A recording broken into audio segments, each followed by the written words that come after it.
Hello बच्चों, let's read the question. The question is, a stone is dropped from a certain height which can reach the ground in 5 seconds. If the stone is stopped after 3 seconds of its fall and then allowed to fall again, then the time taken by the stone to reach the ground for the remaining distance is. तो अब stone को ground पर पहुंचने में कितना time लगेगा ये हमें बताना है.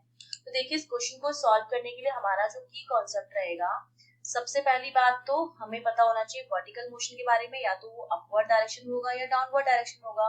और दोनों ही केसेस में जो एक्सेलरेशन हमारा लगता है वो लगता है एक्सेलरेशन ड्यू टू ग्रेविटी, जो हमारा हमेशा लगता है डाउनवर्ड नीचे की तरफ. अगर ऑब्जेक्ट भी नीचे आ रहा है और जी भी नीचे है तब तो ए मेरा जी के बराबर हो जाएगा, और ऑब्जेक्ट ऊपर जा रहा है और जी नीचे लगता है तब मेरा ए जो हो जाएगा माइनस जी के बराबर हो जाएगा. और इसमें हम यूज करेंगे kinematic equation of motion solve करने के लिए. ठीक है, अब देखिए हमें बोल रखा है सिचुएशन जो है वो कुछ ऐसी है कि सपोज केस फर्स्ट में हमारे पास क्या है, ये मेरे पास ग्राउंड है, ये यहाँ पर ड्रॉप हुआ इस हाइट से. जब ड्रॉप होता है इनिशियल वेलोसिटी क्या होती है, 0 होती है, और इसको ग्राउंड तक पहुंचने में 5 सेकंड लग रहे हैं. ठीक है, ये डिस्टेंस हमने मान ली s है और इसको 5 सेकंड लगे हैं ग्राउंड तक पहुंचने में. ये हमारा फर्स्ट केस है. सेकंड केस में क्या क्या रखा है, ये मेरा ग्राउंड है. ठीक है, ये यहाँ से ड्रॉप हुआ, ये 3 सेकंड में सपोज यहाँ तक पहुंचा. ठीक है, इसमें जो टाइम लगा यहाँ पर यू जो होगा वो 0 होगा क्योंकि फॉल हुआ है. यहाँ से यहाँ तक ये 3 सेकंड में यहाँ तक पहुंच पाया. फिर ये दोबारा यहाँ से फॉल हुआ, इस पॉइंट पर इसकी वापस से इनिशियल वेलोसिटी 0 होगी क्योंकि जब ये फ्रीली फॉल होता है ये वाली डिस्टेंस सपोज हमने मान ली s1 ट्रेवल की होगी.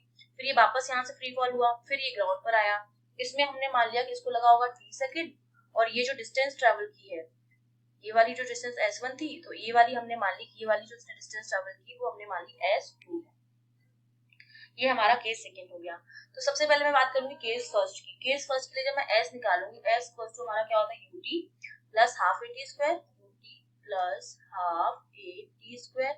u2 तो आपको 0 हो जाएगा, ऑब्जेक्ट नीचे आ रहा है, g भी नीचे लगता है a g के बराबर हो जाएगा. तो s की जो वैल्यू आ जाएगी यहाँ पर वो मेरे पास कितनी हो जाएगी, क्योंकि t हमें 5 दे रखा है तो t की जगह 5 रख देंगे हम.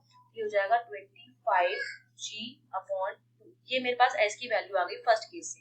अब हम बात करेंगे सेकंड केस की. सेकंड केस में देखिए क्या है, सबसे पहले तो हम s1 निकालेंगे. ये वाली डिस्टेंस s1 कैसे हम निकालेंगे, u तो 0 ही है, ये हो जाएगा ut plus half gt square.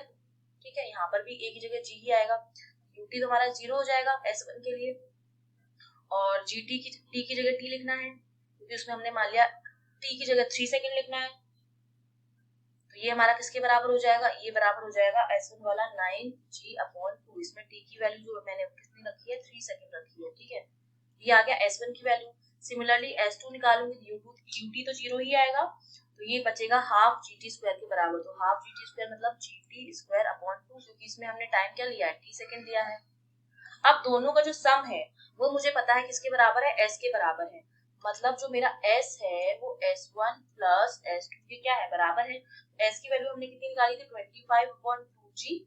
s1 कितना आया था 9g/2, और s2 कितना आया था gt²/2. तो यहाँ से जब हम सॉल्व करेंगे ये वैल्यू इधर आ जाएगी 25/2g माइनस 9g/2, और ये आपके पास यहाँ पर बच जाएगा gt²/t. इसको जब हम सॉल्व करेंगे तो ये वैल्यू जो आती है t की वो मुझे मिल जाती है, ये t स्क्वायर जो मेरे पास आता है 16 के बराबर आता है, तो t मेरा जो हो जाएगा √16. √16 हमारा कितना होता है 4 सेकंड.